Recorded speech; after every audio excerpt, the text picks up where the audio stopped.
Bismillahirrahmanirrahim. Assalamualaikum warahmatullahi wabarakatuh. Alhamdulillahirabbil alamin. Allahumma shalli ala sayyidina Muhammad wa ala ali sayyidina Muhammad. Di pagi yang cerah ini, hari Jumat yang semoga Allah selalu berikan keberkahan kepada kita. Mari kita bersama-sama terus selalu bersyukur kepada Allah karena kita masih diberi begitu banyak nikmat. Dan salah satu nikmat yang begitu luar biasa adalah hari ini kita masih diberi kesehatan, masih diberikan iman Islam dalam diri kita, dan juga masih diberikan banyak hal yang masih kita miliki hari ini ya. Ini perlu kita syukuri gitu ya. Perlu kita syukuri. Dan hari Jumat ini semoga kita bisa menggapai keberkahan di hari Jumat yang insya Allah berkah ini. Nah, hari ini kita akan sharing ya, tema kita di hari Jumat ini, kalau teman-teman pengurus nasional membuatkan temanya namanya ngopi bakwan. Ya, kalau saya mungkin tema kita hari ini adalah hari Jumat. Nah, jadi karena Jumat ini kita Jumat takwa dan berkah ya. Nah, di ngobrol pagi, ngopi pagi ini kita insya Allah akan diskusi ya, ngobrol dengan teman-teman kurang lebih sekitar 30 sampai 1 jam ke depan. Semoga bisa menjadi penyemangat ikhtiar di pagi harinya. Nah, tema kita hari ini apa? Tema kita hari ini adalah memohon pertolongan. Nah, jadi memohon pertolongan. Hal menarik yang saya lihat di banyak media, hal menarik yang seringkali saya baca, saya amati komen-komen dan yang lainnya adalah apa? Pada saat PPKM seperti sekarang ini, banyak yang menyalahkan pemerintah atau menyalahkan pembuat kebijakan yang menyatakan ini ada PPKM tapi warganya, masyarakatnya tidak di beri sembako, tidak diberi tunjangan dan lain-lain gitu. Secara konstitusi mungkin iya gitu ya, secara konstitusi mungkin iya, tapi sebenarnya tidak perlu benar-benar kita bersedih gitu ya, nggak perlu benar-benar bersedih. Saya menyampaikan ini kenapa? Agar hati kita tetap bersih, gitu. Agar hati kita tetap tulus, agar hati kita tetap lurus, kira gitu. Kenapa? Nggak salah yang berkomentar bahwa wah ini dibuat PPKM pembatasan apa, banyak video di share tentang bagaimana Satpol PP untuk menutup usaha-usaha gitu. Lalu banyak komentar-komentar, sampai ada video viral kemarin tentang orang yang bagi-bagi uang dan seterusnya. Betul. Dan banyak yang berkomentar, nah harusnya seperti ini, yang ini nggak boleh dan seterusnya. Sah-sah saja. Tapi satu hal yang pagi hari ini saya pengen menyampaikan bahwa sesungguhnya tempat kita memohon pertolongan ketika dikasih PSBB, ketika sekarang dikasih PPKM darurat, kita harus menutup usaha, menjaga di rumah saja dan seterusnya. Ada satu hal yang mungkin kita lupa. Sesungguhnya tempat kita meminta bukan kepada pemerintah untuk kita diberi tunjangan, tapi sesungguhnya tempat kita meminta adalah kepada Allah. Karena Allah lah sang maha pemberi rizki.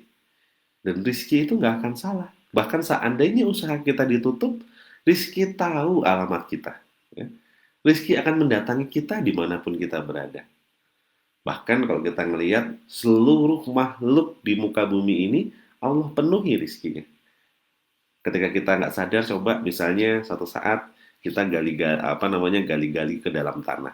Di dalam tanah kita ketemu dengan ada berbagai macam hewan. Ternyata di dalam tanah pun sama Allah masih diberi rizki, masih bisa makan dan masih bisa hidup. Kita nggak sadar, kadang kita menebang pohon. Pada saat kita menebang pohon, di dalam pohon ternyata masih ada hewan-hewan juga yang hidup di sana. Ternyata Allah masih lengkapi juga, masih penuhi juga semua rizkinya, bahkan bisa berkembang biak. Allah maha mencukupi semua rizki makhluknya. Dan rizki tahu di mana alamatnya. Jadi kita nggak perlu khawatir, nggak perlu bersedih seandainya PSBB, seandainya PPKM, seandainya ditutup semuanya. Sahabatku sekalian, rizki tahu alamat kita. Dan pasti kita akan dicari oleh rizki kita. Ya, jadi tidak perlu menyalahkan siapapun dengan keadaan ini. Ya. Tidak perlu menyalahkan kenapa nggak ada bantuan ketika ditutup. Tidak perlu menyalahkan harus begini, harus begitu. Sudah. Percaya dengan takdir baik Allah itu jauh lebih baik. Percaya dengan takdir baik Allah. Ya. Jadi Allah pasti punya takdir yang baik untuk kita. Allah punya takdir yang baik untuk kita semua. Nah, jadi iman kepada takdir baik ini juga penting. Ya. Jadi saya kembalikan tadi.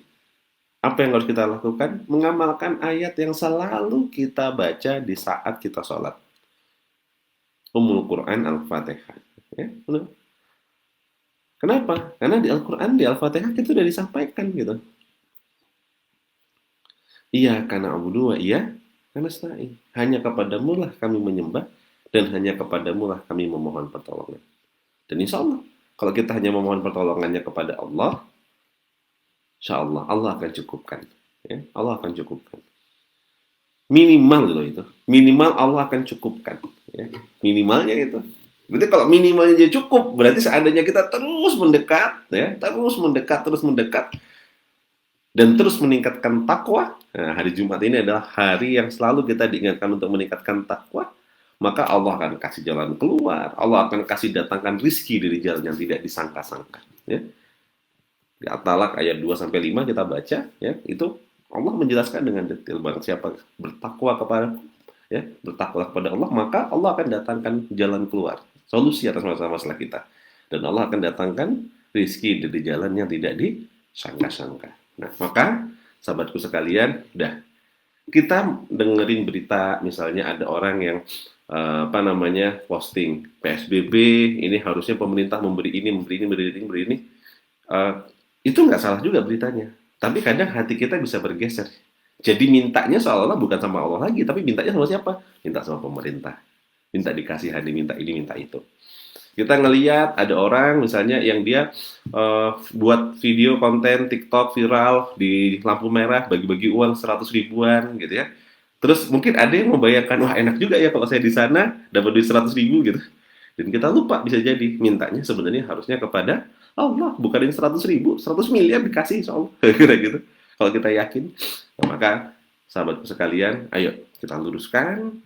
Ayo kita benar-benar praktekkan bagaimana kita benar-benar hanya bergantung kepada Allah. Ya, seperti dalam surat Al-Fatihah tadi, seperti dalam surat Ummul Quran tadi Al-Fatihah. Ya. Nah, maka apa yang kita lakukan? Coba kita lihat. Di Al-Fatihah disebutkan. Kalau kita rututannya, ya, kita baca rututannya. Apa yang rututan dari ayat dari awal? Ya. Alhamdulillahirabbil alamin. Ya. Segala puji bagi Allah. Ya. Ntar kita kopi dulu, maaf. Sudah disiapin kopinya apa belum?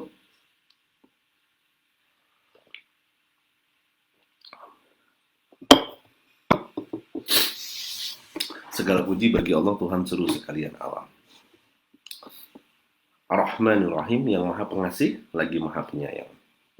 Maliki Yaumiddin yang menguasai hari pembalasan. Iya karena budu, iya karena hanya kepadamu lah kami menyembah dan hanya kepadamu lah kami mohon pertolongan. Kalau kita ngelihat di sini, sebelum kita memohon pertolongan, kita ngelihat di 3 ayat sebelumnya itu kita memuji kepada Allah. Jadi ketika kita mengharapkan hanya kepada Allah, maka apa yang harus kita lakukan? Dekatkan dulu. Dekatkan dulu. Kita puji Allah ya. Kita kembalikan dulu semuanya niat kita itu hanya kepada Allah. Jadi nggak tahu-tahu langsung datang-datang itu ibaratnya kita datang ke orang tua kita. Orang tua kita langsung misalnya waktu kita masih kecil dulu, misalnya kita pengen sesuatu, tahu-tahu langsung kita bilang, "Pak, beli ini, beli itu, beli ini, beli itu," gitu. Kadang-kadang nggak dikasih gitu. Tapi apa yang sering kita lakukan kepada orang tua kita kalau kita pengen sesuatu? Biasanya kita ngerajuk dulu kan, ngerajuknya kita bisa jadi kita ngerayu dulu kan. Mama cantik deh, kan gitu kan. Bapak baik deh, apa gitu kita bilang gitu. Terus ujung-ujungnya bapak sama mama kita udah tahu apa. Pasti kamu kalau udah kayak gini ada maunya nih, mau apa? Nah kadang kita berdoanya mungkin kurang khusyuk. Sepertiga malam kita mungkin kita kurang ngerayu gitu. Ya, padahal di Al-Fatihah aja coba kalau kita ngelihat tadi dulu.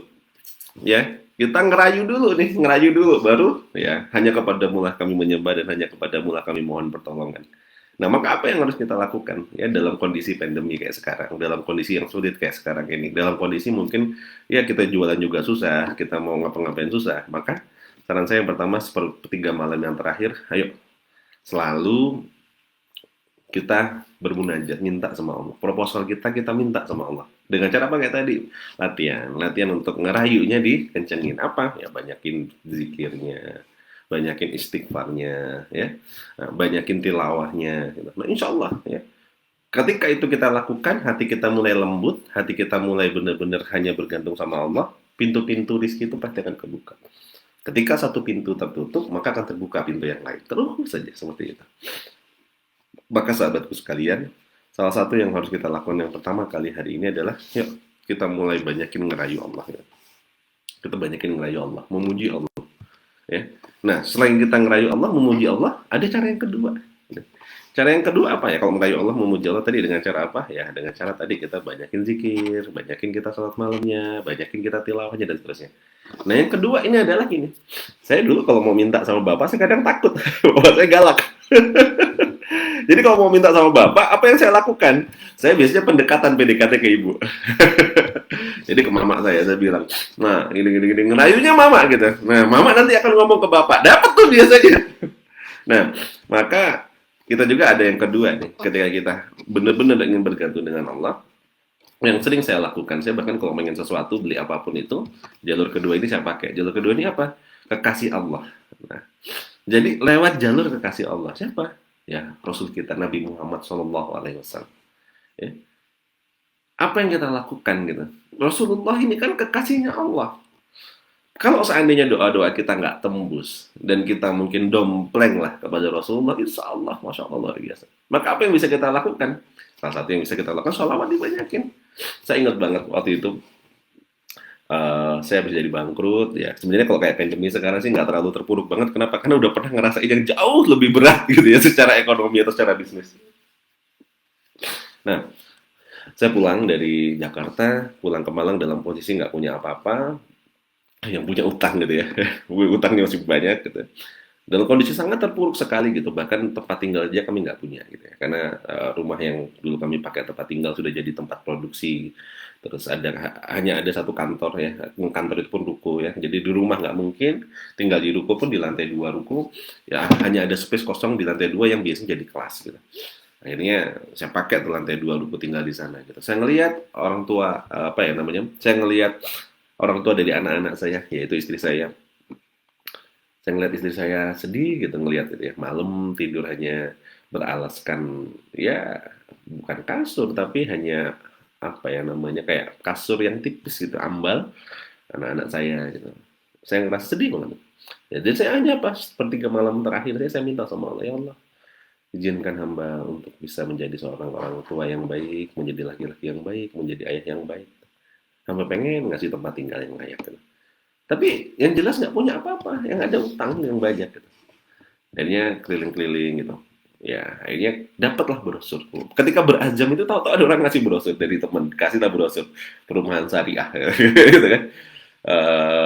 Tanpa tanpa bunga, tanpa rimba, tanpa denda, tanpa sita. Wah, itu menarik gitu kata saya kan. Eh, di situ udah dijelasin nggak ada riba, alhamdulillah sesuai. Tanpa bunga, alhamdulillah. Tanpa denda, alhamdulillah. Tapi yang membuat saya tertarik itu apa? Tanpa sita. Karena udah tahu itu bisa jadi nggak mungkin bisa bayar. Duit aja nggak ada gitu. Saya hanya mohon sama Allah waktu itu. Ya karena saya ngeliat setiap malam saya sholat malam itu saya ngeliat anak di situ. Saya nggak tega, saya hanya bisa nangis saja waktu itu. Terus pas dapat brosur itu saya datengin. Tempatnya masih ada di perumahan di satu perumahan di Malang, perumahan syariah, dan ketika saya lihat di situ masih ya hanya pohon-pohon, masih kapling baru mau dibangun gitu. Saya mungkin user pertama di situ kayaknya kalau nggak salah. Apa yang saya lakukan? Saya hanya ambil tanahnya dan saya ingat guru saya pernah menyampaikan ingin sesuatu bermunajat sama Allah lewatkan Rasulullah. Ini apa? Saya sholawatin tanahnya ya. Allahumma sholli ala sayyidina Muhammad wa ala sayyidina Muhammad sampai 3 kali dan saya minta sama Allah, ya Allah, kalau engkau berkehendak hamba punya tanah di sini mudahkan. Tapi kalau engkau tidak berkehendak hamba punya tanah di sini gantilah dengan yang lebih baik. Ya, saya cuma minta itu aja gitu. 3 kali saya datang. Datang yang pertama itu saya sama istri saya, terus pada saat itu saya tanya pulangnya. Gimana Mi, kira-kira mau nggak di sini gitu? Pengen kalau punya rumah di sini mau nggak? Nah, terus akhirnya waktu itu saya masih ingat cuma punya tabungan, cuma punya duit di tabungan saya di rekening saya itu cuma ada kurang lebih sekitar 7 atau 8 juta gitu, nggak banyak. Dan tanda jadinya itu 5 juta gitu. Pulang itu ketika itu saya bilang, iya nggak apa-apa Bi gitu. Pulang itu saya langsung mampir ke apa namanya kantor pemasaran aja 5 juta saya kasih ceder gitu. Jadi nggak usah sampai ganggu 2 juta. Katanya saya beli rumah kok beli kayak beli kacang goreng katanya gitu kan. Emang bisa bayarnya, mau bayar dari mana? Kita makan aja susah dan seterusnya gitu. Ya bismillah lah, rezeki dari Allah. Minta sama Allah saya bilang gitu. Itu nyeplos aja datang dari hati saya keluar kayak gitu. Minta aja sama Allah saya bilang. Ya masya Allah ya. Rumah itu saya memang tidak langsung bayar tunai, nyicil lah, di perjanjian itu 1 tahun sekian gitu, saya alhamdulillah 15 bulan selesai, hampir 1,5 tahun lah ya. selesai dan selalu ada jalan yang Allah berikan gitu. Dari jalan yang tidak disangka-sangka gitu. Saya aja kadang kalau mikir bisa ya dulu itu nggak punya duit gitu ya. Punya cuma itu hanya bermodalkan sholawat, ternyata Masya Allah sama Allah dikasih juga gitu ya. Dan ketika rumahnya jadi, istri saya tanyain mau tinggal di sana nggak mau, nggak ada tetangga. Waktu itu ketika rumahnya jadi itu tetangga belum ada yang nempatin, kalau sekarang udah penuh ya. Akhirnya kita jadikan sekolah tahfiz di sana gitu, jadi rumah tahfiz. Alhamdulillah. Nah itu sedikit cerita gitu. Jadi apa? Ya jangan meminta sama manusia karena Anda akan kecewa, karena kita akan sedih ya. Jadi meminta dengan manusia itu adalah satu kefanaan atau satu apa yang namanya kesedihan yang akan sangat nyata. Maka mintalah hanya kepada Allah. Dan insya Allah kalau kita meminta kepada Allah, Allah maha memenuhi permintaan dari hamba-hambanya. Dan Allah tahu kapan waktu terbaik akan memberikan kepada kita. Ketika kita minta hari ini, mungkin belum tentu dikasih hari ini. Tapi Allah tahu kapan waktu terbaik permintaan kita akan diberikan. Kalau tidak sekarang, mungkin besok. Nggak besok, mungkin besoknya lagi. Ya, atau mungkin tahun depan. Atau bahkan kalau nggak di dunia, Allah akan berikan itu di akhirat. Tapi yang jelas intinya Allah tahu kapan waktu terbaik untuk permintaan itu dikabulkan. Maka jangan pernah kehilangan harapan kepada Allah. Jangan pernah kehilangan keyakinan. Inilah yang harus kita lakukan saudaraku sekalian. Dan semoga di hari Jumat ini ya saya berpesan kepada diri saya sendiri untuk terus meningkatkan takwa kita kepada Allah. Ya. Terus meningkatkan takwa kita kepada Allah dan semoga Allah ridho dengan apa yang kita lakukan. Sehingga ketika Allah ridho dengan apa yang kita lakukan, insya Allah apapun yang akan kita kerjakan itu dimudahkan sama Allah. Baik, kira-kira itu sedikit sharing kita di pagi hari ini. Sudah nggak kerasa sudah 20 menit lebih. Kita lanjut dengan sesi tanya jawab yuk. Boleh ngobrol-ngobrol bebas ya. Alhamdulillah, ini saya simak dulu. Masya Allah teman-teman, terima kasih banyak sudah hadir. Ini ada dari Gresik, terus ada dari Lamongan Mas Irsyad, Pak Dede dari Bandung. Masya Allah gimana Pak Dede kabarnya? Semoga baik ya dan teman-teman semua. Pak Asfar dari Makassar, nah ini Bu Iin dari Gresik juga ini kalau nggak salah ya. Dwi Hijab, nah, Waalaikumsalam warahmatullahi wabarakatuh. Mufih Muas ya, Al Fatih, Masya Allah, Bulukumba ya, luar biasa. Nah Mas Erlangga, Kesaringga, gimana nih kambing-kambingnya persiapan kurbannya? Masya Allah.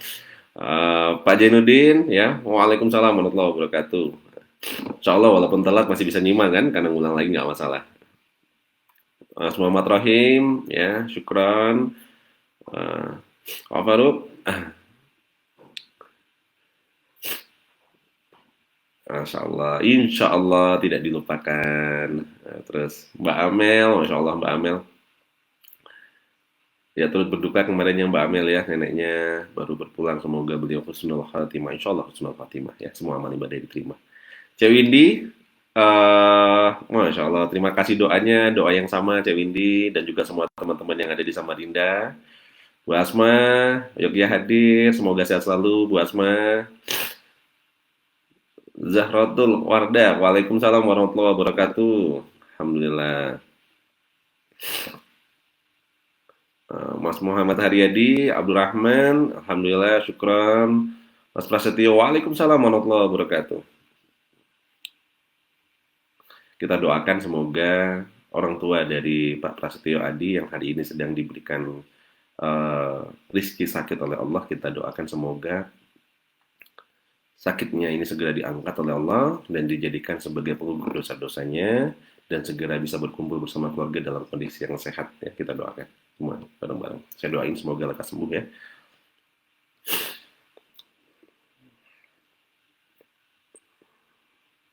Mas Bayu, semoga Allah mudahkan segala urusan kita di sini hari ini. Amin ya rabbal alamin. Ya, Mas Samsul Alam, ini Makassar. Mas Bayu selalu semangat kalau dengar cerita ini coach. Nah, nggak bosan-bosan karena saya juga pernah ngerasain hampir yang sama. Iya Masya Allah luar biasa Mas Bayu ini luar biasa juga. Saya tahu banget ceritanya luar biasa ya.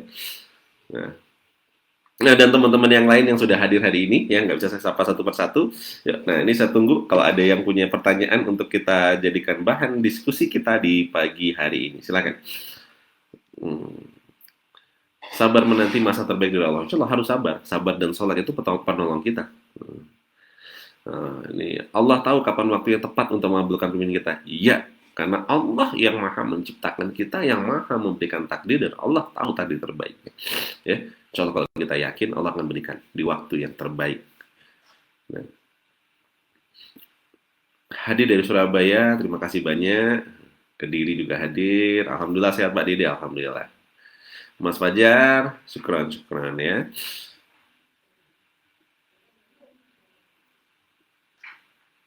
Nah, ini ada yang mau tanya satu. Oke, kita mulai jawab pertanyaannya. Coach mau tanya, cara menghilangkan rasa kecewa sama orang atau partner yang sudah mengambil alih usaha kita, walau udah hampir 1 tahun setengah, kok rasanya masih ada? Iya, iya, iya, iya. Saya tahu banget rasanya. Ya, saya ketawa bukan menertawakan, tapi saya tahu betul rasanya bagaimana rasa kecewa, sedih ketika kita punya usaha, usahanya diambil alih sama orang dan seterusnya. Ya, itu sesuatu yang betul banget. Saya lahir di keluarga yang orang tua saya juga alhamdulillah seorang entrepreneur gitu ya. Eh, jadi bapak saya itu punya bengkel.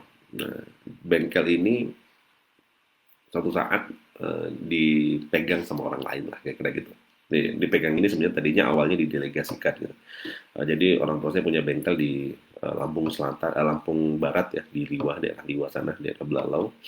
Nah, eh, bengkel ini sudah besar tadinya gitu. Tahun 94 itu ada gempa di sana. Pada saat kena gempa bumi, akhirnya ibu saya minta pulang. Nah, tinggalnya keluarganya dari keluarga kami itu ada di Lampung Tengah. Jadi Lampung Barat itu daerah perbatasan dekat sudah mau arah ke apa namanya Palembang sana, arah ke pokoknya sudah arah ke sana ya, lumayan jauh ya daerahnya ke arah Lampung Selatan. Nah, keluarga saya itu banyak di daerahnya Lampung Tengah. Nah, akhirnya orang tua minta ibu saya minta pulang. Nah, singkat cerita, akhirnya bengkel ini diberikan kepada salah seorang yang menjadi timnya bapak saya di sana. Gitu.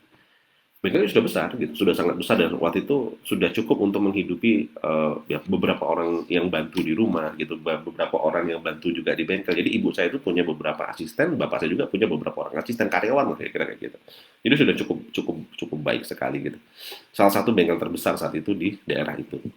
Nah, pada saat sudah diberikan, ternyata yang tadinya dianggap sama bapak saya itu mungkin kalau kita sekarang mengenalnya itu ya mungkin bagi hasil sirkah atau yang lainnya, ternyata tidak berjalan dan hanya berjalan beberapa waktu. Nah, setelah itu justru malah akhirnya bangkrut, menyisakan utang dan seterusnya gitu ya. Pada suatu saat bahkan di titik di mana keluarga kami itu sangat susah sekali bahkan hanya untuk membiayai saya sekolah saja kayaknya berat saat itu.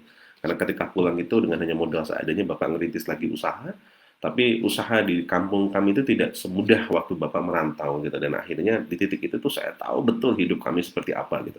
Saya hanya tidur di rumah yang hanya 3 blok gitu, depan itu dipakai untuk apa namanya buat bengkel lagi dengan yang jauh lebih kecil, ada ruang tamu, setelah itu di tengahnya ada kamar, di belakangnya itu dapur. Jadi hanya sepetak rumah yang sekecil itu dan di kamar itu kami tidur itu, waduh, apa ya kalau bahasa sekarang itu sangat memprihatinkan. Jadi satu kamar kita berlima gitu. Jadi ibu bapak di atas, terus di bawah itu saya kalau malam kita gelar kasur itu yang hanya mepet dengan apa ya namanya dengan di lemari gitu ya kecil gitu, anak-anak masih kecil-kecil gitu. Itu saya itu luar biasa dan kadang saya tinggal kalau sudah malam pindah ke depan ke ruang tamu tidur di sofa gitu.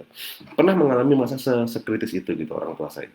Nah, pada saat titik seperti itu bapak itu kadang minta saya atau kakak saya tuh untuk datang ke sana ngambil sisa bagi hasilnya kalau ada bulan itu gitu karena belum ada laporan keuangan kayak sekarang dan ternyata ya tidak ada gitu bahkan tidak sedikit kami kadang dicaci maki bawa pulang nggak bawa apa-apa di mobil itu hanya naik mobil bis itu bisnya perjalanannya aja 6 jam untuk datang ke sana dengan jalan berkelok-kelok pulang hanya bisa menangis gitu. Nah, saya tahu persis seperti apa rasanya gitu dan saat itu kondisi saya masih dari mulai SMP SMA ya. Saya berazam betul suatu saat saya nggak mau nyusahin orang. Saya pengen saya bisa punya usaha dan saya bisa pengen buat orang tua saya bahagia, bapak dan ibu saya bahagia. Itu aja niat saya waktu itu. Sehingga waktu bapak saya minta saya lulus SMA untuk udah kamu di sini aja bantu bapak di bengkel gitu ya. Saya bilang sama bapak saya nggak mau di bengkel gitu. Bukannya saya nggak mau bantu bapak, saya bilang, tapi saya pengen punya kehidupan yang lebih baik dan saya pengen untuk bisa membahagiakan keluarga. Satu, saya trauma dengan bengkel gitu, ngelihat kondisi bengkelnya bapak saya, itu yang pertama. Yang kedua, saya pengen kehidupan kalau seandainya saya hanya di kampung itu mungkin saya nggak jadi apa-apa gitu. Saya harus ngerantau gitu. saya apply beasiswa, saya daftar apa segala macam, akhirnya saya kuliah di Malang gitu. Nah, akhirnya di Malang itu yang pertama kali saya pikirkan ketika saya punya uang ya saya kirimin ibu saya. Hanya kirimin walaupun hanya 100.000, 200.000, 300.000 gitu ya. Pokoknya itu saya kirimin terus waktu itu. Zaman saya masih kuliah itu saya udah kerja gitu. Satu ketika someday ternyata Allah punya rencana yang begitu luar biasa. Di titik kami itu ngerintis saya mencari uang dengan begitu susah payah gitu ya, dengan kakak saya nggak sampai putus kuliah gitu, adik-adik saya dengan kondisi yang memprihatinkan. Di sisi lain, orang yang mengambil alih bengkel kami itu, yang katanya laporannya terakhir pada saat saya masih SMA itu bengkelnya bangkrut, misalkan utang banyak, tahu-tahu dalam seketika dia bangun rumah yang besar, dia punya bengkel yang lebih besar lagi gitu ya, dan kehidupannya di sana menjadi kehidupan yang seolah-olah menjadi orang terkaya di daerah itu gitu. Dan saat itu pasti sakit rasanya gitu. Saya ngerasakan betul gimana rasanya kecewa, sedih, sakit ya, dan macam-macam lah pada saat itu. Tapi ternyata Masya Allah, ibu saya mengajarkan sesuatu yang berbeda, bapak saya mengajarkan sesuatu yang berbeda. Apa yang diajarkan sama ibu saya? Udah ikhlasin.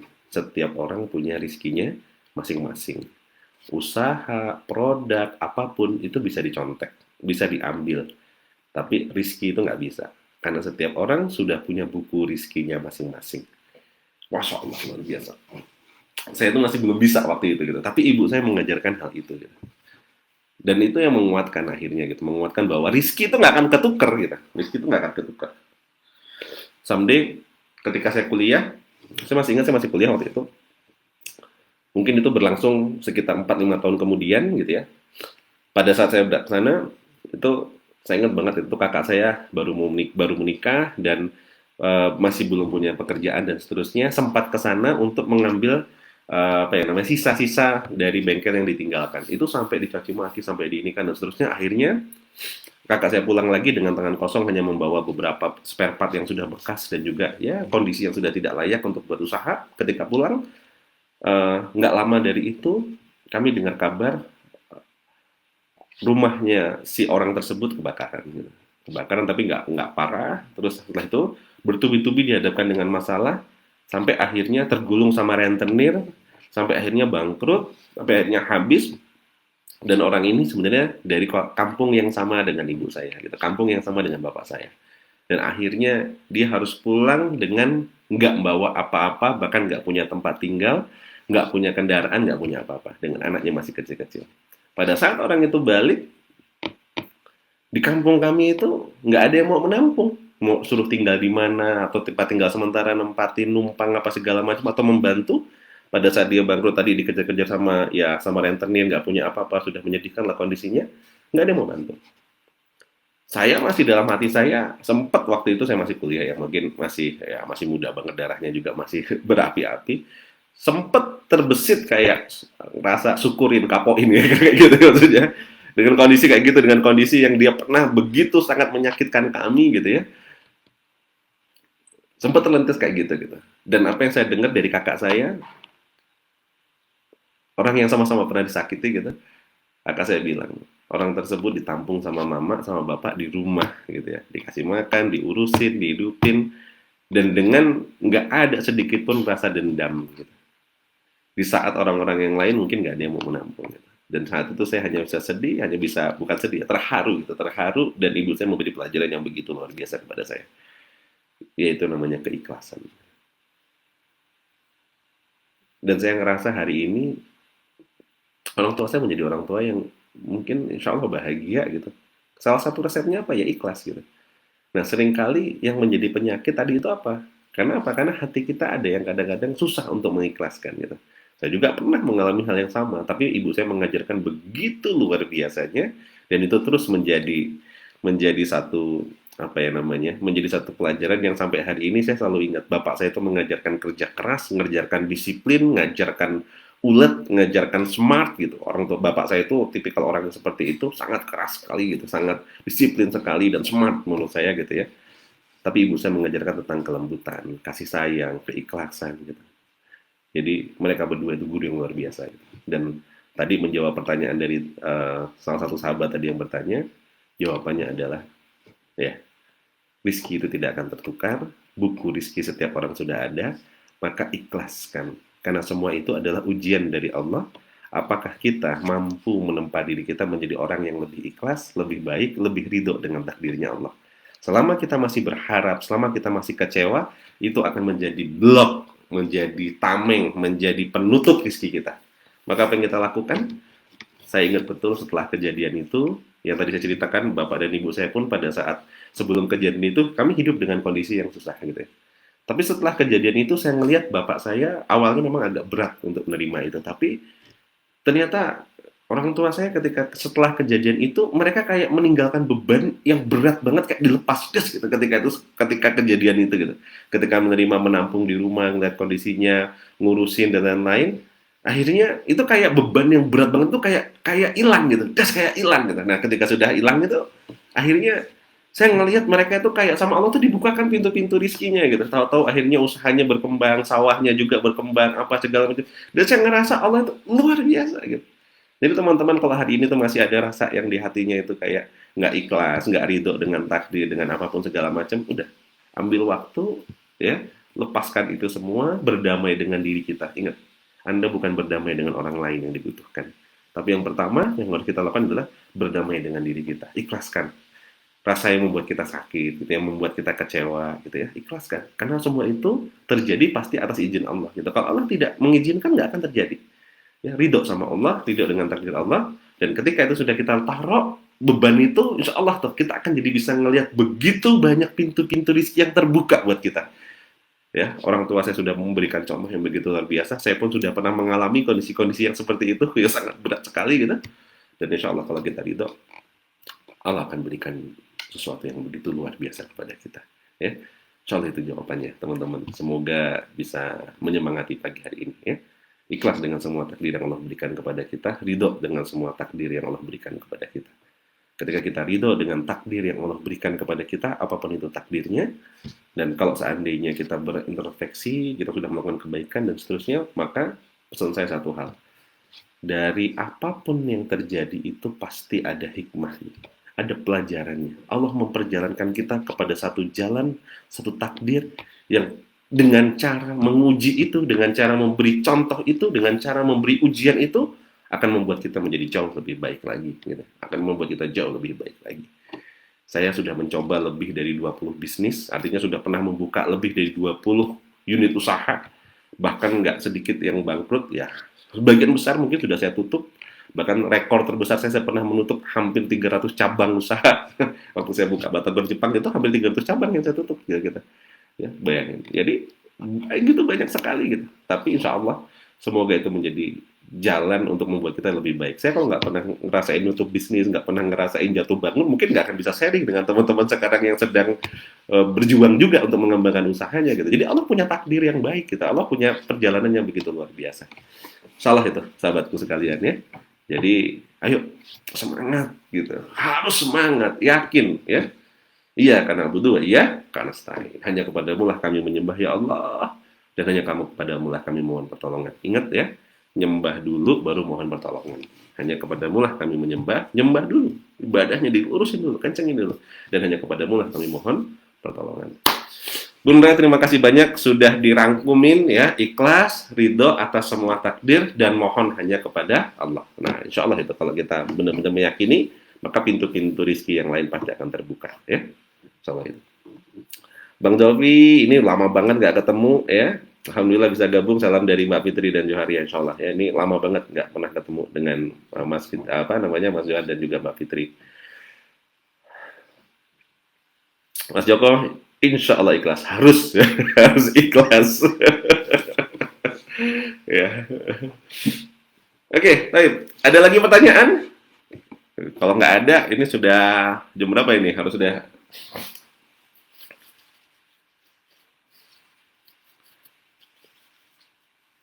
Wafikum barakallah, sahabat-sahabat semua. Nah.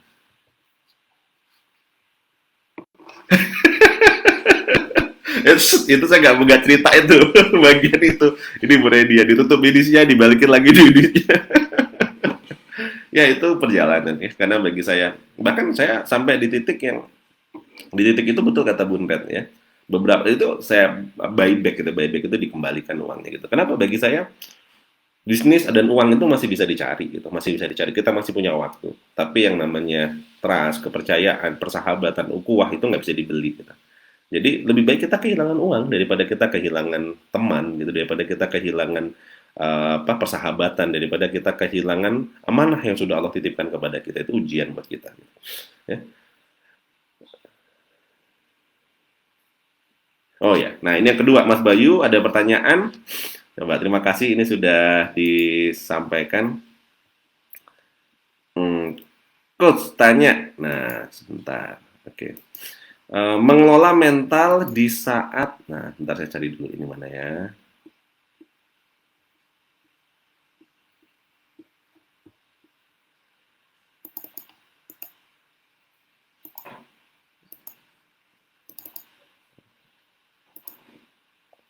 Kok dia nggak keluar?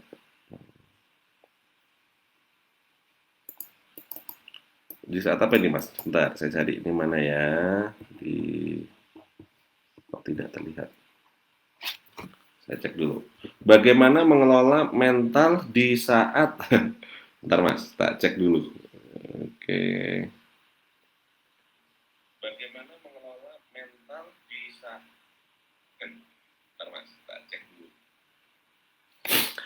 Nah, dalam kondisi seperti sekarang, bagaimana cara kita mengelola mental di saat kita terpuruk gitu ya, dalam saat kita susah.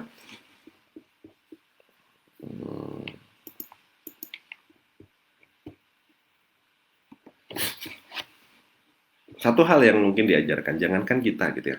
Rasulullah saja pernah mengalami kalau kita kita membaca di sirah, di banyak sirah dan juga kita belajar para ulama-ulama besar pernah mengalami dalam kondisi yang dia yang beliau merasakan mungkin sempat down gitu.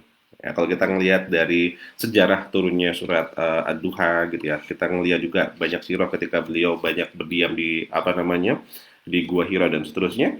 Itu Rasulullah saja mencontohkan. Rasulullah tuh begitu luar biasa. Seandainya Rasulullah itu menggunakan segala mujizat dan segala yang ditawarkan kepada Rasulullah misalnya, itu begitu luar biasa. Tapi Rasulullah tuh memilih jalan untuk menjadi seperti manusia biasa gitu, seperti manusia biasa menghadapi segala permasalahannya gitu.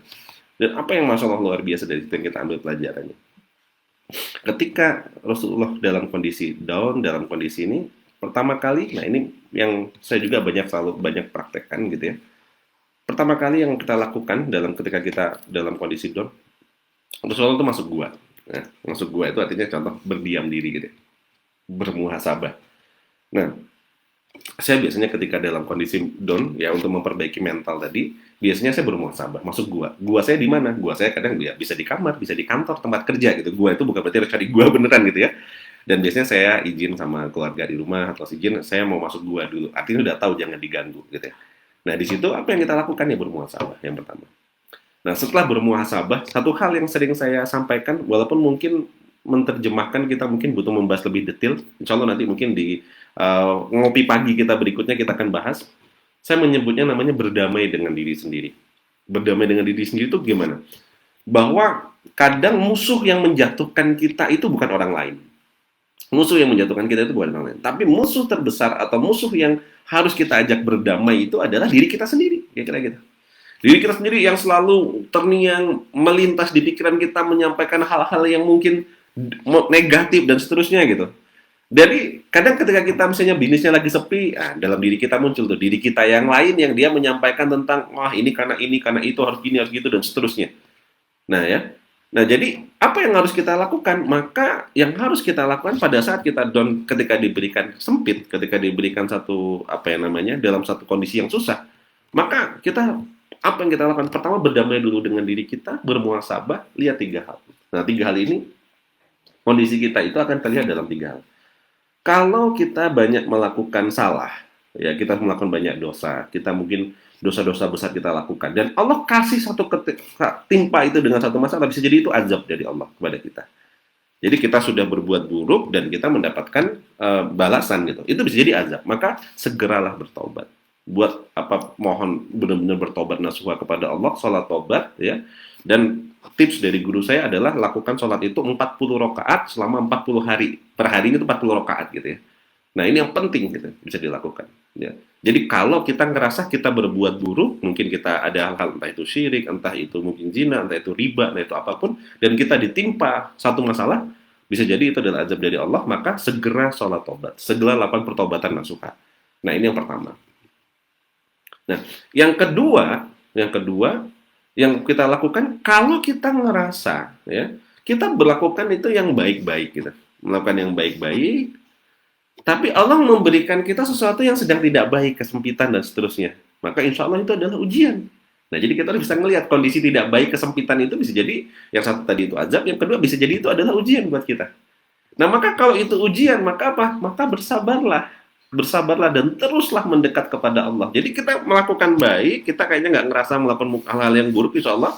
Tapi kok ternyata kita kasih ini, bisa jadi itu ujian. Dan ciri ujian itu biasanya solusinya cepat gitu. Jadi ketika kita kembali ke track, jadi mungkin diingetin sama Allah untuk kita kembali ke track kita gitu ya. Kita berdamai dengan diri kita bermuhasabah, kita ini sama Allah langsung dibalas, dijawab, jeder gitu. Nah, kira kita. Dan itu biasanya ciri-cirinya ujian kayak gitu. Solusinya itu lebih mudah dan cepat gitu. Tapi ada yang ketiga. Hati-hati. Nah, ini yang ketiga, ini ujian yang meluaskan. Ujian tentang keluasan. Jangan salah, bisa jadi kita diuji itu bukan hanya dengan kesempitan, tapi kadang kita juga bisa diuji dengan kelapangan. Nah, yang kelapangan ini yang ketiga ini yang berbahaya. Yang berbahaya itu apa? Ketika kita dikasih kelapangan, kayaknya segalanya ada, ya kayaknya secara finansial kita oke, tahta kita kayaknya diberikan, dipuji banyak orang, diberi panggung, di apa segala macam. Tapi sebenarnya kita lakukan ada hal-hal yang nggak baik di sini. Ada hal yang nggak baik, macam-macam tuh misalnya. Nah, jadi ketika kita ngelihat ada hal-hal yang nggak baik, tapi kok kita mendapatkan kelapangan, bisa jadi itu adalah istijrah buat kita. Istijrah itu mengerikan banget. Ya. Allah udah kayak cuekin kita gitu. Jadi sama Allah udahlah kasih aja terserah lu gitu. Padahal itu ujian sesungguhnya. Dan ketika kita mendapatkan banyak harta kita nggak tenang, semakin dikasih semakin kurang gitu. Semakin dikasih kok semakin rasanya nggak bahagia. Semakin dikasih kok malah rasanya kok semakin rasanya sempit gitu ya. Bahkan nggak bisa menikmati gitu. Dan bahkan mungkin nggak menemukan kebahagiaan. Bahkan kita ngelihat satu cerita yang miris banget. Salah satu anak dari orang terkaya dan dengan perusahaan dia yang begitu luar biasa di media, terjebak dengan narkoba ketika ditanya kenapa karena tidak bahagia. Nah, ini mengerikan gitu kalau sampai kita terjebak dalam istijab. Tapi ada yang keempat. Yang keempat itu apa? Ketika kita berbuat baik ya, terus sama Allah dikasih kelapangan. Nah, ini juga ujian juga buat kita karena sesungguhnya ya kelapangan ini bukan hanya dalam konteksnya sesuatu pasti kita pengen ya dikasih kelapangan. Tapi ujian itu bukan hanya dalam bentuk kesempitan. Kadang kelapangan itu juga dikasih kemudahan, dikasih rizki, dikasih pujian itu bisa jadi juga dalam bentuk apa? Dalam bentuk ujian buat kita. Nah, kelebihan-kelebihan yang dalam bentuk ujian seperti ini, tapi yang kita bukan melakukan hal-hal dosa, hal-hal buruk, kok tahu-tahu sama Allah dikasih kelapangan, ini yang keempat. Yang keempat ini dalam konteks ini, ujian yang keempat ini, maka apa? Maka kita harus benar-benar tawadhu kepada Allah. Harus rendah diri ya. Kita harus tawadhu itu artinya kita harus rendah diri, rendah hati, tahu diri lah kira-kira kalau bahasa kasarnya, bahwa semua itu hanyalah titipan.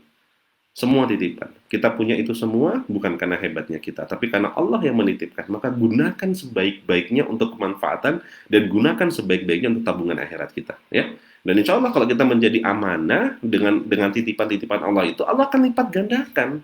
Allah akan berikan lagi gitu.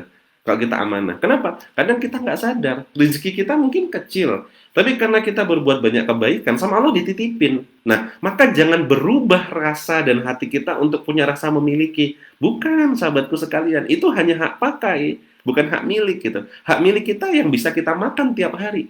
Sisa yang lebih yang nggak bisa kita makan, nggak bisa kita nikmatin, bisa jadi itu bukan rezeki kita, tapi bisa jadi itu titipan. Nah, maka apa? Ketika diuji dengan dititipin banyak, namanya titipan, maka manfaatkan, kasih, sebarkan, bagikan.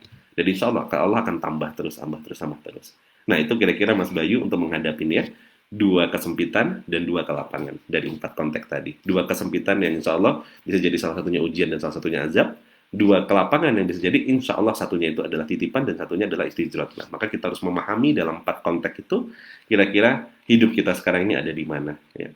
Jadi sempit atau miskin, ya mungkin kalau kita ngerasa sebenarnya Allah nggak mau bikin kita miskin, ya hidup yang pas lah, kecukupan, ya, atau hidup dengan keberlimpahan, semua itu sebenarnya hanya ujian saja, fata morgana dunia, ya, sahabatku sekalian. Taib, ya, ada lagi mungkin yang mau bertanya, boleh? Cari dulu ya. Mas Aris Diansa, Masya Allah, wafikum barakallah, amin ya rabbal alamin. Insya Allah nih kalau Malang mau silaturahim, insya Allah dengan senang hati silaturahim ya. Kayaknya nggak ada lagi pertanyaannya. Oke, masih ada nggak ya pertanyaan ini? Saya sembari live di sini agak susah ngelihat komentarnya. Mas Bayu berdamai dengan diri sendiri. Semoga Allah ridho dengan apa yang kita lakukan dan kita lakukan. Amin ya rabbal alamin. Insya Allah. Ya. Karena setan itu dia mengalir dalam darah-darah. Rasulullah menyampaikan bahwa setan itu tempatnya di dalam diri kita itu dia mengalir bersama dengan darah. Jadi sangat mudah dia untuk membisikkan hal-hal yang membuat kita itu was-was, membuat kita itu cemas, membuat kita itu khawatir gitu. Nah, jadi kenapa saya menyebutkan itu berdamai dengan diri sendiri? Karena dalam diri kita seringkali ditunggangi oleh setan untuk memberikan kecemasan, was-was, rasa takut, khawatir. Saya selalu menyampaikan, seringkali itu kita itu dihadapkan, setan itu akan menggoda dari belakang, dari depan, dari samping, dari atas, dan dari bawah. Dari belakang itu saya umpamakan apa? Setan menggoda dari belakang itu memberi ketakutan, was-was, dan cemas itu dari masa lalu. Khawatir tentang masa lalu gitu. Ya. Kita mau ketemu dengan orang, kita itu was-was. Dulu kita pernah punya trauma ini, pernah punya masalah ini, pernah jatuh ini, pernah bangkrut ini, pernah ditipu ini. Masa lalu. Kadang setan itu dari depan godanya. Khawatir, cemas, was-was dengan masa depan. Dengan masa depan kita jadi cemas, jadi khawatir gitu ya. Besok gimana, anakku bisa makan atau enggak, pandemi nanti bisnisku seperti apa. Dikasih kecemasan dari depan kita. Ya. Kadang dari kanan kiri kita, ya, dari kanan kiri kita, dari kebaikan dan keburukan kita, dari lingkungan kita, kebaikan-kebaikan yang pernah kita lakukan, keburukan-keburukan yang pernah kita lakukan, ya, dan juga dari lingkungan-lingkungan ini, setan menggoda dari sana.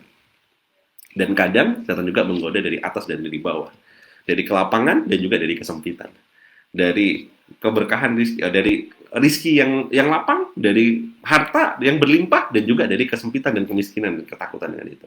Semua sisi. Dan itu masuk melalui siapa? Diri kita di dalam diri kita, gitu ya. Jadi kita itu kan punya kalau kita ngeliat ada bahasa NLP-nya namanya alam bawah sadar. Dalam bahasa lain disebutkan itu mungkin jiwa kita, ruh kita, gitu ya. Ya, dan artinya kita masih punya diri kita di dalam diri kita. Nah, yang sering kali kita bertempur di situ. Contohnya kalau Anda pengen tahu siapa sih diri kita dalam diri kita, ngaca. Nah, pas ngaca, kadang-kadang suka ngobrol dengan dia kan gitu kan, dia ngomong, kurang ini, kurang itu, kurang macam-macam. Nah, itu kita sendiri sebenarnya. Nah, pada saat itu maka apa yang harus kita lakukan ya? Kayak tadi, berdamailah dengan diri kita. Berdamai dengan diri kita, kembalikan kepada Allah, bermuhasabah. Insyaallah. Baik. Nah, ini ada pertanyaan menarik lagi dari Lukman Hakim. Cara menemukan ide bisnis di saat PPKM. Nah, ini menarik. Insya Allah besok hari Ahad, hari Minggu besok, hari Ahad, kita akan ada SBC Business Class. Karena hari ini temanya di hari Jumat itu adalah Jumat Takwa dan Berkah, maka saya lebih banyak berbicara tentang ketakwaan dan keberkahan gitu. Nah, hari Senin itu temanya adalah Senin Inspirasi. Nah, jadi Senin Inspirasi ini temanya saya akan membahas lebih banyak tentang materi-materi inspiring dari banyak orang, dari banyak kisah, dari banyak perjalanan.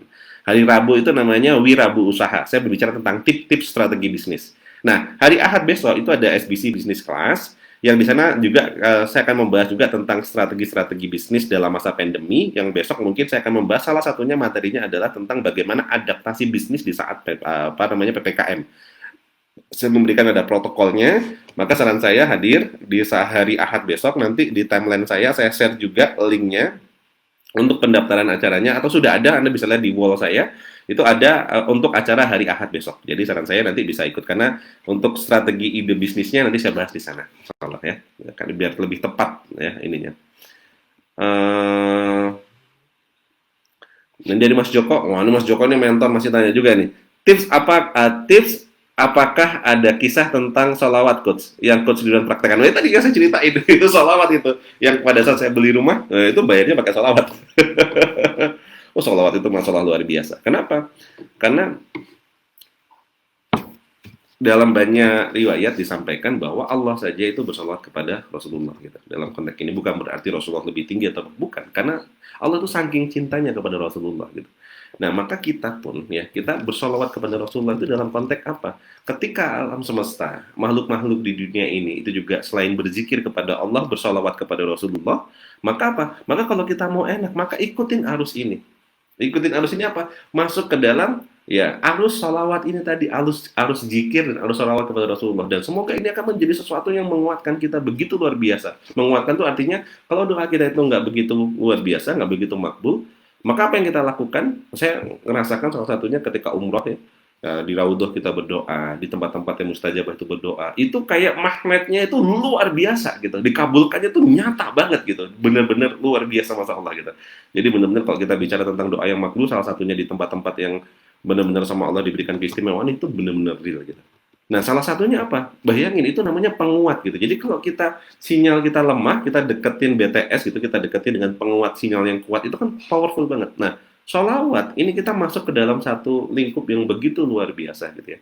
Kalau kita benar-benar memahami esensinya gitu. Tadi saya menyampaikan kisah tentang kalau dilihat lagi di review, bagaimana saya waktu dalam kondisi yang benar-benar terpuruk, utang yang banyak, nggak punya apa-apa, beli rumah hanya punya duit 5 juta, saya beli gitu ya, hanya bayar pakai sholawat itu di awal gitu ya, itu ternyata Allah mudahkan. Itu nanti bisa dilihat lagi Mas Joko, tapi itu keren banget. Nanti di next kesempatan kita akan bahas lebih banyak mungkin contoh-contoh tentang sholawat ini di Jumat-Jumat berikutnya. Dari Denny, Coach rutinkan live-nya untuk berbagi ilmu insya Allah setiap hari Senin, hari Rabu, dan hari Jumat ya. Jadi dalam satu pekan 3 hari itu. Saya mohon maaf kemarin di hari Senin dan juga di hari Rabu kemarin saya tidak absen, tidak bisa mengisi karena kurang fit ya, dan juga kemarin saya sempat miskom juga. Saya pikir kemarin teman-teman pengurus nasional sudah buat, ternyata jadwal saya di hari Senin dan hari Rabu masih ada. Tapi nggak apa-apa ya. Kalau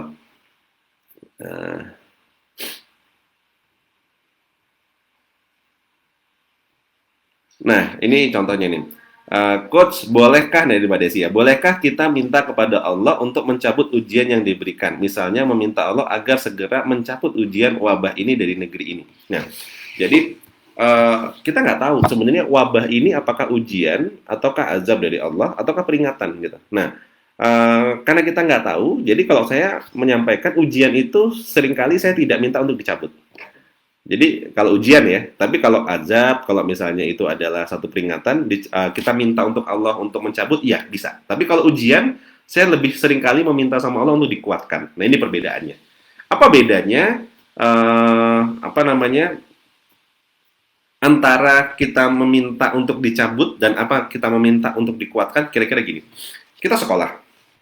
Pada saat kita sekolah, kita dikasih ujian sama sama guru kita gitu. Kalau kita dikasih ujian sama guru kita, itu artinya kita sedang mau naik kelas. Tapi berbeda kalau kita dikasih peringatan, ya, karena kita nakal, dibawa ke ruang BP. Pada saat kita dibawa ke ruang BP, terus kita dimarahi, kita dihukum. Nah, hukuman peringatan itu atas karena dasar kesalahan kita. Tapi kalau ujian, karena kita mau dinaikkan derajatnya. Nah, maka kalau ujian, saya nggak minta untuk dicabut. Kenapa? Kalau saya diminta dicabut ujiannya, maka kita akan tinggal kelas. Kita nggak naik kelas, kan berarti? Tapi ketika kita dikasih ujian, yang saya minta sama Allah adalah, ya Allah kuatkanlah saya dalam menghadapi ujian ini.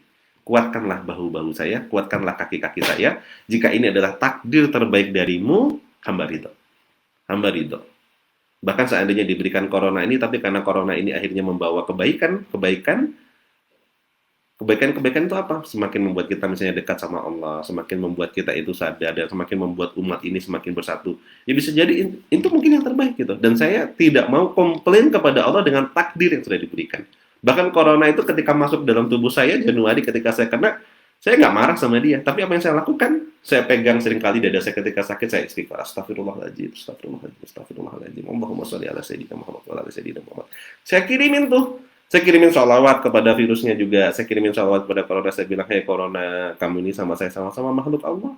Kamu hari ini seperti ini bisa jadi karena kamu marah. Kamu marah kenapa? Karena mungkin rumahmu dirusak, kamu disakiti, kamu dikasih disinfektan, kamu dikasih macam-macam sehingga buat kamu dan teman-temanmu marah. Ketika kamu dan teman-temanmu marah karena perlakuan dari teman-teman saya yang lainnya, mohon maafkan mereka.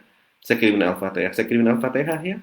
Alhamdulillahirabbil alamin arrahmanir rahim maliki yaumiddin iyyaka na'budu wa iyyaka nasta'in ihdinas siratal ladzina an'amta 'alaihim ghairil maghdubi 'alaihim waladdallin. Saya kirimin kayak gitu. Jadi saya ngajakin dia juga berdamai, nggak saya ajakin berantem untuk siapa yang menang, siapa yang kalah. Tapi apa yang saya lakukan? Saya menganggap bahwa ketika Allah izinkan saya akhirnya terkena corona, dan saya yakin Allah juga lah yang akan menyembuhkan saya gitu. Jadi saya ajakin damai coronanya, saya ajakin damai virusnya. Karena saya ngerasa dia dan saya sama-sama makhluk Allah gitu. Nah, kira begitu. Salah itu. Jadi Mbak Desi, menurut saya tidak perlu diajakin apa ya, maksudnya kita tidak perlu kalau ujian minta sama Allah itu dicabut. Tapi kalau seandainya itu adalah peringatan, seandainya itu adalah hukuman atau azab, ya nggak apa-apa kita minta sama Allah, ya Allah bertobat. Jadi caranya minta untuk itu apa? Dengan cara bertobat, tobat dan nasuha. Insyaallah itu. Ini Mas Baik, Mas Joko mentor masih tanya, iya Mas itu ngetes itu kayaknya. Oke, coach mohon tips untuk tetap istiqomah dalam berlapang dada bagaimana? Nah, insyaallah nih. Bagaimana tips agar tetap istiqomah dalam berlapang dada? Yang pertama adalah berlapang dada ini perkara sebenarnya juga masalah keikhlasan kita ya tadi. Butuh jam terbang. Jam terbang itu artinya apa? Jam terbang itu jangan hindari masalah. Selesaikanlah masalah. Ketika Anda dihadapkan dengan satu masalah, mungkin Allah memberikan kita istri, memberikan kita anak, memberikan kita lingkungan, mertua, dan seterusnya. Dengan segala kondisinya itu adalah bagian dari memberikan ujian kepada kita untuk kita jadi lebih baik. Saya dilahirkan dengan mungkin genetik yang kuat sekali dari ayah saya yang sangat keras tipikal orangnya. Jadi Allah banyak memberikan saya ujian-ujian tentang kesabaran gitu. Jadi saya dikasih lingkungan yang menguji saya untuk bersabar gitu. Jadi apa yang saya lakukan? Saya tidak menghindar. Dulu saya menghindari. Sehingga hati saya sempat keras sekali gitu. Sempat keras sekali, sempat dalam kondisi yang apa namanya? Ya keras lah gitu. Menangis saja susah gitu. Jadi dalam kondisi apapun itu saya hampir nggak bisa nangis gitu pada saat itu. Tapi satu ketika saya ngerasa kok hati saya keras banget ya. Saya ngelihat dalam kondisi orang susah kok saya nggak bisa berempati ya gitu. Nah akhirnya saya mulai melatih gitu. Dan Allah berikan saya ujian-ujian yang membuat saya itu akhirnya bisa lebih sabar gitu. Jauh lebih sabar dibandingkan dengan dulu. Nah jadi tipsnya apa? Hadapi semua masalah yang kita hadapi. Insya Allah kalau kita benar-benar bisa menghadapi semua masalah, bukan lari. Karena orang ketika dikasih ujian itu ada 3. Menghadapi dan menyelesaikannya. Yang kedua itu adalah gagal dalam menyelesaikannya. Yang ketiga lari dari masalah tersebut. Kalau gagal, maka cepat atau lambat masalah itu akan terulang. Ujian itu akan datang lagi kepada kita kalau kita gagal. Tapi kalau kita lari, kita mengerjakan hal yang baru, tidak kita hadapi, nah biasanya nanti kita seolah-olah kayak selesai, tapi sebenarnya kita hanya menunda untuk datang lagi masanya. Kayak kita sekolah gitu. Naik kelas, nggak naik kelas berarti kita ngulang di situ, atau kita pindah sekolah, seolah-olah kayaknya masalahnya selesai. Tapi di sekolah yang baru, pasti ada masalah juga. Jadi hadapin satu-satu, dan selalu dekatkan kepada Allah. Insya Allah kalau kita selalu mendekat kepada Allah, dada kita akan semakin lapang. Gitu, kira-kira gitu. Nah, Coach, sesekali bahas terkait ikhtiar melunasi hutang sebagai seorang pengusaha. Sip. Topik ini akan kita bahas insya Allah hari Senin ya. Hari Senin, Senin Inspirasi. Ya, jadi Pak Jainuddin ini sudah beberapa kali tanya, belum sempat saya jawab. Insya Allah ya, doakan kita dikasih usia, dikasih waktu. Hari Senin kita akan ketemu lagi, membahas tema tentang bagaimana melunasi hutang sebagai seorang pengusaha. Karena kita sekarang sudah pukul 6.30, sudah waktunya siap-siap untuk beraktivitas, maka kita lanjut dulu. Beberapa dari pertanyaan akan saya catat dan akan kita bahas di pertemuan berikutnya. Alhamdulillah sudah 1 jam kita bersama, dan semoga 1 jam ini membawa manfaat buat kita semua. Pagi hari ini saya doakan semoga seluruh sahabat yang hadir di sini hari ini ikut menyimak, Allah bukakan pintu-pintu rizki terbaik. Berhamburanlah ke muka bumi, mencari nafkah, mencari rizki yang baik, dan bawa pulanglah segala sesuatu yang baik, yang halal, yang thayyib buat keluarga kita. Ya, teman-teman jaga terus prokes. Saya doakan semoga teman-teman semua sama Allah selalu diberikan kesehatan. Semoga teman-teman semua yang hadir hari ini sama Allah selalu diberikan kekuatan menghadapi ujian, dan semoga Allah terus lapangkan hati-hati kita. Allah berikan hidayah kepada kita. Allah berikan al-furqan kepada kita untuk bisa membedakan mana yang hak, mana yang batil, dan Allah berikan kepada kita jalan untuk mencari rizki yang halalan, thayyiban, dan juga rizki yang berkah dan juga berlimpah. Dan semoga keluarga kita menjadi keluarga yang sakinah, mawaddah, dan warahmah. Allah berikan kepada kita anak keturunan yang soleh dan solehah, dan semoga kita semua selalu Allah berikan iman Islam dalam diri kita, dijaga keistiqomahannya, dan semoga kita semua selalu terikat dalam ukhuwah yang baik, saling mensupport, saling membantu, saling menguatkan, dan semoga apa yang kita pelajari menjadi ilmu yang manfaat, dan semoga kita semua masih bisa saling menguatkan di dunia, dan semoga di akhirat kita bisa bersilaturahim lagi di jannahnya Allah. Billahi taufiq wal hidayah. Wassalamualaikum warahmatullahi wabarakatuh.